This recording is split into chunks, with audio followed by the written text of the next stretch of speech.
everyone, and hello, Coach Julian Martinez. I am Cassandra Caballos, the little teacher of Study Hub 1, and together with my co-discussants.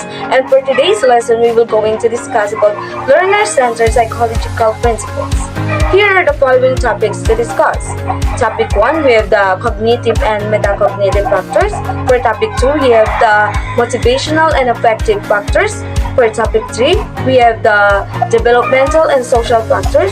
And topic 4, individual differences factors. And for the last, we have the topic 5, which is legal and policy frameworks and learner-centered teaching. And now, let's begin the discussion. Understanding cognitive and metacognitive factors play a crucial role in how we learn and process information. Cognitive factors refer to the mental processes involved in acquiring knowledge and understanding. These include perception, how we interpret sensory information from the world around us. We have the attention, our ability to focus on specific information and filter out the distractions. Memory, the process of encoding, storing, and retrieving information. We have the language, our ability to understand and use language for communication and thought. And we have the reasoning, the process of drawing conclusions and making decisions based on available information. And we have here the last one, the problem solving, the ability to identify and solve challenges. Cognitive factors are the building blocks of learning, while metacognitive factors help us become more strategic and effective learners. By developing both cognitive and metacognitive skills, we can unlock our full learning potential. According to Flavel, metacognitive knowledge is one stored knowledge or beliefs about oneself and others are cognitive agents about tasks, about actions or strategies, and about how all these interact to affect the outcomes of any sort of intellectual enterprise. And that's all for the topic 1. Good afternoon, everyone. Good afternoon, Coach Jit. I am Kristen Cladev Sardan. I'll be discussing the motivational and affective factors. Motivational and affective factors. This domain refers to students' effort and engagement while learning and emotional states, beliefs, and interests that influence learning. The learner-centered principle indicates that students' motivation to learn is natural when they perceive the context to be supportive and the content to be meaningful and relevant. Enhancing this motivation is necessary for learning, and student motivation impacts what and how much is learned. Number 1, motivational and emotional influences on learning are essential to a student's learning experience, as both what and how much is learned is largely shaped by motivation. A learner's motivation is driven from internal factors such as their emotional state, beliefs about themselves, interests, and goals. For instance, students who believe they are capable of success are more likely to stay motivated, engage deeply, and process information effectively. Positive emotions like curiosity enhance motivation, making learning more enjoyable and improving performance, while negative emotions like anxiety or fear of failure can reduce focus, hinder processing, and result in poor outcomes. For example, a curious student will likely approach challenging subject like enthusiasm, leading to better learning results. However, a student plagued by anxiety might be distracted by worries of failure, causing their performance to drop, despite having the potential to succeed. Thus, emotional states and self-beliefs plays a critical role in shaping a learner's motivation and overall learning process. Number 2, intrinsic motivation to learn is driven by a learner's natural curiosity, creativity, and higher order thinking. It is stimulated when tasks are perceived as novel, challenging but manageable, personally relevant, and allow for personal choice and control. Learners are more motivated when they believe they can succeed in tasks that are interesting, meaningful, and tied to real-world application. For example, a student who is passionate about technology might be intrinsically motivated to engage in a coding project that challenges their problem-solving skills and give them creative control. This intrinsic motivation is enhanced when tasks are aligned with their personal interests, making learning more enjoyable and meaningful. Educators can support this by designing activities that meet individual learners' need for novelty, relevance, and autonomy. Number 3, the effects of motivation on effort are critical in learning process, particularly when it comes to acquiring complex knowledge and skills. Motivation drives learner to invest the necessary time and energy required for deep understanding and mastery. Without motivation, students are unlikely to exert the sustained effort needed, often relying on external pressures rather than intrinsic desire. For example, a motivated student is more likely to engage in extended study sessions, seek additional resources, and persist through challenges, while an unmotivated student may give up easily or avoid difficult tasks. Educators play a vital role in fostering motivation by implementing strategies that enhance students' engagement and commitment. Effective approaches include creating purposeful learning activities, promoting positive emotion, and designing tasks that are perceived as interesting and relevant to the learner's life.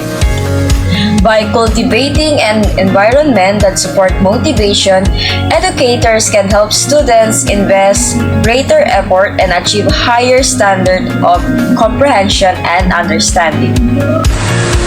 In conclusion, motivation is essential for effective learning, driving students to invest the effort required to acquire complex skills and knowledge. Educators can enhance motivation by creating engaging and relevant learning experiences that foster curiosity and personal control, ultimately leading to greater academic success. That's all. Thank you for listening.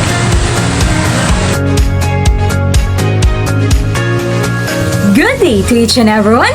My name is Jaylene D. Apolinario, and today I will discuss about developmental and social factors. So there are two developmental and social factors. These are developmental influences on learning and social influences on learning. So what is developmental and social factors? According to Merriam-Webster, developmental is designated to assist growth or bring about improvement as of a skill. While according to Lumen Waymaker, social factors represent another important set of influences on consumer behavior. Specifically, these are the effects of people and groups influencing one another through culture and subculture, social caste, reference groups, and family. Number 1. Developmental influences on learning. So what is the meaning of this? Developmental influence on learning refers to the various factors that impact how individuals learn and grow throughout their lives. These influences encompass a wide range of aspects, including physical, cognitive, social, and emotional development, and they play a crucial role in shaping an individual's learning experiences and outcomes. As a child develops, he will experience different prospects as well as limitation in his learning. When teaching, we need to take into account different forms of development, including physical, cognitive, and social, in order to assume our students learn as much as possible. Piaget's story of cognitive development claims that children are naturally curious and use exploration to make sense of the world around them. They discover and adapt to the world through exploration what is unfamiliar to them. Piaget believed that children's cognitive development was enriched as a result of this exploration and discovery, and this enrichment brings them from lower to higher mental structures. As individuals develop, there are different opportunities and constraints for learning. Learning is most effective when differential development with and across physical, intellectual, emotional, and social domains is taken into this account. Individuals learn best when material is appropriate to their developmental level and is presented in an enjoyable and interesting way. Because individual development carries across intellectual, social, emotional, and physical domains. Achievement in different instructional domains may also vary. Overemphasis on one type of developmental readiness, such as reading readiness, may preclude learners from demonstrating that they are more capable in other areas of performance. The cognitive, emotional, and social development of individuals' learners and how they interpret life experiences are affected by prior schooling, home, cultural, and community factors. Early and continuing parental involvement in schooling and the quality of language interaction and two-way communication between adults and children can influence these developmental areas. Awareness and understanding of developmental differences among children with and without emotional, physical, or intellectual disabilities can facilitate the creation of optimal learning contexts. And these are some examples. Number 1. Short engaging activities. Break down lesson into shorter, more interactive segments with frequent changes in activity or materials. Number 2. Movement breaks. Incorporate physical movement or sensory activities to help children refocus and release energy. And lastly, visual aids manipulatives. Use colorful visual, hands-on materials, and interactive tools to keep children engaged. Number 2, social influence on learning.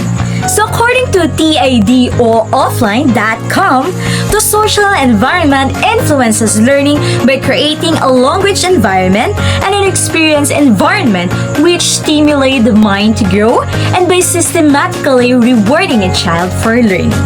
We see now more clearly than before that in the preschool year, there are critical periods for mental development.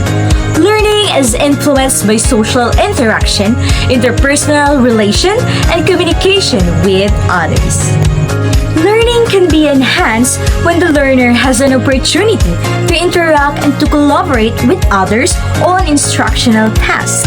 Learner settings that allow for social interactions and that respect diversity, encourage flexible thinking and social competence.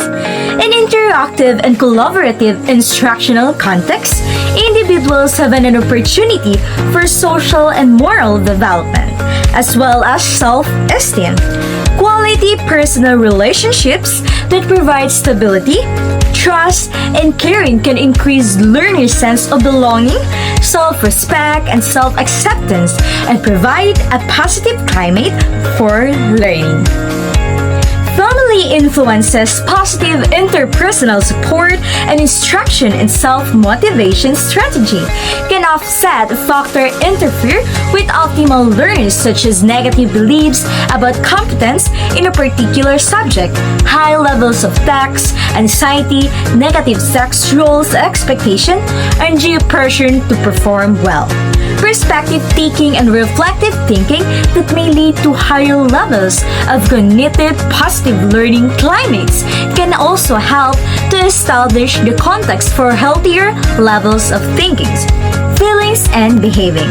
Such contexts help learners feel safe to share ideas, actively participate in the learning process, and create a learning community. And here are one example that I can give. Family influence. Influence the family environment plays a crucial in shaping a child's attitudes towards learning. Parents who value education, encourage learning, often have children who are more motivated, successful in school. Example, a child whose parents read to them regularly and encourage them to ask questions is likely to develop a love of learning and be more successful in school.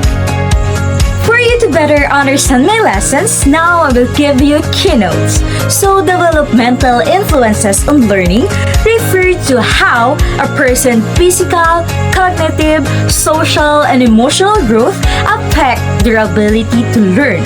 For example, a young child's short attention span might have it difficult for them to focus on the lesson, while a teenager's desire for peer approval could influence their study habits.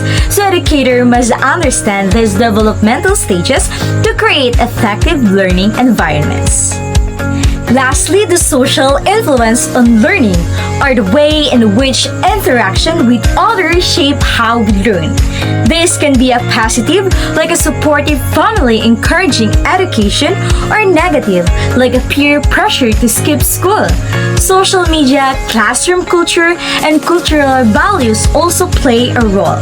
Educators need to be aware of the social influences to create inclusive and engaging learning experiences that cater to diverse needs of their students.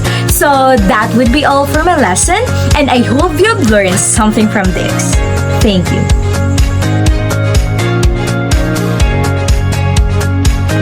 Good day, Coach Jude. Good day to everyone. I am Texon Eliza, and I'm going to discuss to you about the individual differences and factors. So first, let us define what is individual differences.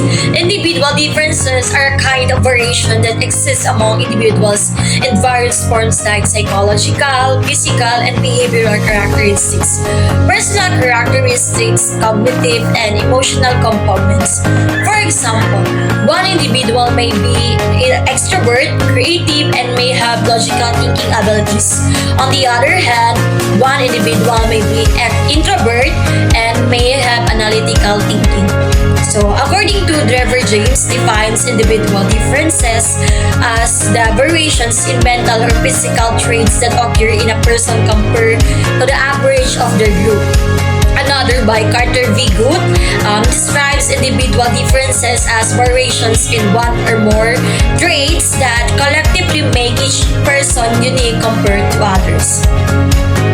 Let's move on to the types of individual differences. First is the physical. Different in acquired physical characteristics. Second is the mental. People different in intellectual abilities and capacities. Third is the emotional. Individuals also differ in the manner they express their emotions. Fourth is the difference in psychomotor skill. Individuals are found to differ with regard to development and acquisition of one or more types of skills. And fifth is the difference in achievement. Difference exists in achievement and in knowledge among individuals. Lastly is the difference in interests and aptitudes. Variations occur among the individuals in relation to the specific tastes and interests. Next is the individual differences factors. First is the individual differences in learning.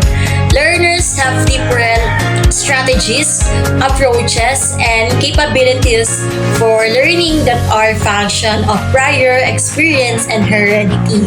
Example, a student who struggles with traditional lectures might benefit from a group discussions or project-based learning where they can engage more actively with the material.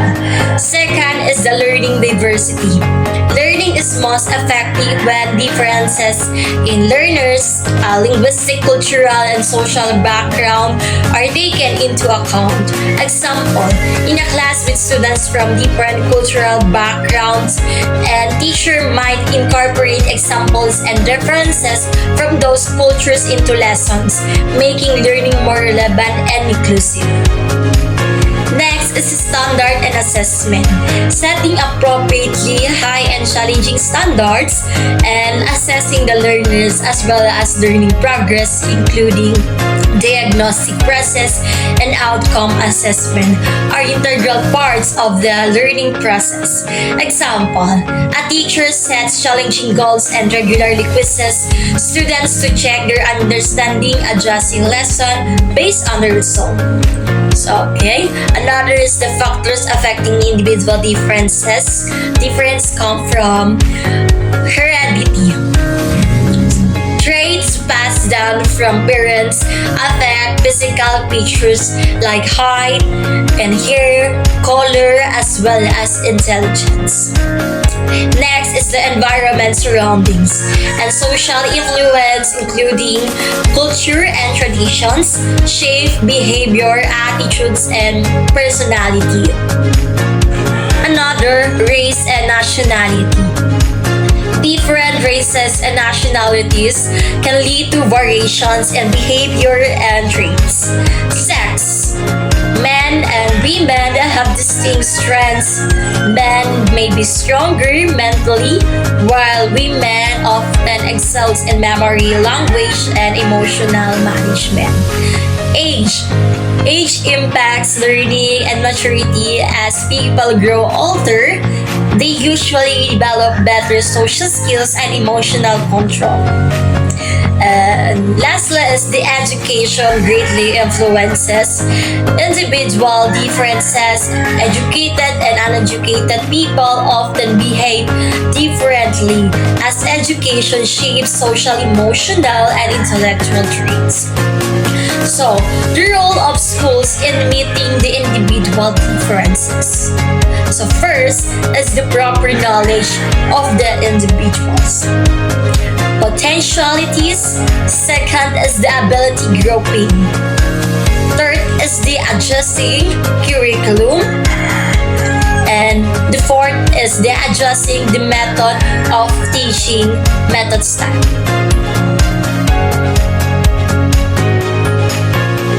Hi, good afternoon everyone. Especially to you, Coach Jude. I am Nurzaina K. Salim, the fifth discussant from Study Hub 1. Today, I will share to you the topic about legal and policy frameworks and learner-centered teaching, which focuses on K-12. So let's start with the Republic Act 10533. The law was approved on May 15, 2013 by the former President Benigno Simeon Aquino III and took its effect on June 8, 2013. It is an act enhancing the Philippines' basic education system by strengthening its curriculum and increasing the number of years for basic education, appropriating funds, therefore, and for others purposes. The above law establishes a universal kindergarten in the country and subsequently introduces new grade levels, the grade 11 and 12 to secondary education level, both in public and private schools. The Enhanced Basic Education Act of 2013 is also known as the K-12 Act. Specifically, the K-12 covers kindergarten and 12 years of basic education, 6 years of primary, 4 years of junior high school, and 2 years of senior high school. Section 1 Short Title. This act shall be known as the Enhanced Basic Education Act of 2013. Section 2 Declaration of Policy. The state shall establish, maintain, and support a complete, adequate, and integrated system of education relevant to the needs of the people, the country, and the society at large. The state shall create a functional basic education system that will develop productive and responsible citizens equipped with the essential competencies, skills, and values for both lifelong learning and employment. In order to achieve this, the state shall A. Give every student an opportunity to receive quality education that is globally competitive based on a pedagogically sound curriculum that is par with international standards. B. Broaden the goals of high school education for college preparation, vocational and technical career, opportunities as well as creative arts, sports and entrepreneurial employment in a rapidly changing and increasingly globalized environment. And C. Make education learner-oriented and responsive to the needs, cognitive, and cultural capacity, the circumstances and diversity of learners, schools, and communities through the appropriate languages of teaching and learning, including mother tongue, as a learning resource. Section 3. Basic Education. It is intended to meet the needs which provides the foundation on which subsequent learning can be based. It encompasses kindergarten, elementary, and secondary education, as well as alternative learning systems for out-of-school learners and those with special needs. Section 4. Enhanced Basic Education Program. The Enhanced Basic Education Program encompasses at least 1 year of kindergarten education, 6 years of elementary education, and 6 years of secondary education. In that sequence, secondary education includes 4 years of junior high and 2 years of senior high school. Now, let's move on to the K-12 framework. So I will just summarize the information about it to make it short and more understandable. The K-12 program covers kindergarten and 12 years of basic education, 6 years of primary education, 4 years of junior high school, and 2 years of senior high school, to provide sufficient time for mastery of concepts and skills, develop lifelong learners, and prepare graduates for tertiary education, middle-level skills development, employment, and entrepreneurship. That's all for my topic about legal and policy frameworks and learner-centered learning, K-12. I hope you learned a lot from my video. Thanks for watching! In summary, learner-centered psychological principles are a set of guidelines that emphasize the importance of understanding how students learn best. They shift the focus from teacher-centered instruction to a student-centered approach, recognizing that learners are active participants in their own learning journey. These principles are grounded in research and provide a framework for educators to create effective and engaging learning experiences.